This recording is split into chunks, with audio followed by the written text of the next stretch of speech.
Kızım da barıp etip hazır neme dәрі жазып беремін.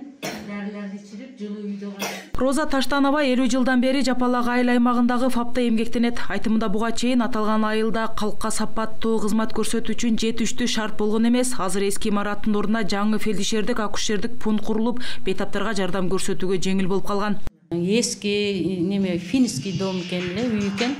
Eskiligi жеткен. Өтө начар. Бирок иштедик ошодо. Мурун шарты такыр жок эле. Эч кандай шарт суу жок эле.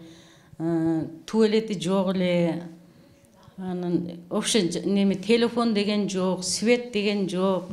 Печке жагат элек. Азыр Кудайга шүгүр бардык шартты кылып берди. Суу кирди, арестонду коюп берди. Жаңы ФАП 4 бөлүмдөн турат. Кабыл алуу, ийне саюу, аялдар жана балдар бөлүмдөрү бар. Ага кошо физзарлоо үчүн өзүнчө 2 каналуу имарат да курулган. Ал үчүн мамлекеттен жалпы 7,5 миллион сом бөлүндү. Ичинде бардык керектүү жабдыктар бар.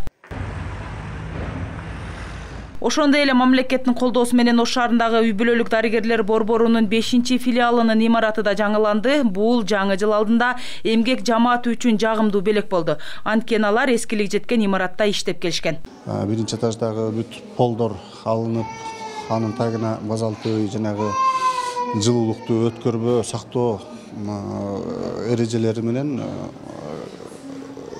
стяжкалар коюп, плиталар коюлду. Андан кийин бүтүн көрүп турасыздар, электрический монтаждар алмаштырылды. Өрт коопсуздугу боюнча чоң иш аткарылды. Бул сигнализациялар койду, электрондук немелер коюлду бардыгына.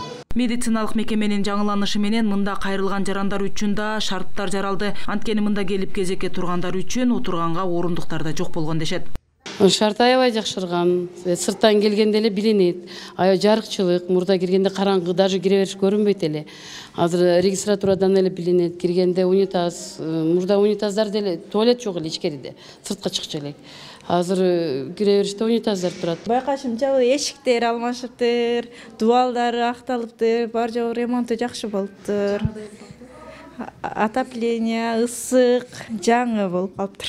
Аталган мекемеде 30 миңден ашуун жаранга медициналык кызмат көрсөтүлөт. Ошондуктан оорукананы оңдоп түзөө зарылдыгы көп жылдар бою башкы көйгөй катары айтылып келип, бирок каражат жок, ишке ашпай келген. Быйыл мамлекеттен 13 миллион сом бөлүнүп, 2 кабаттуу имарат толугу менен жаңыланган. Айжаңыл Турду Маматова, Арген Сайдиев, ЛТР, Ош шаары.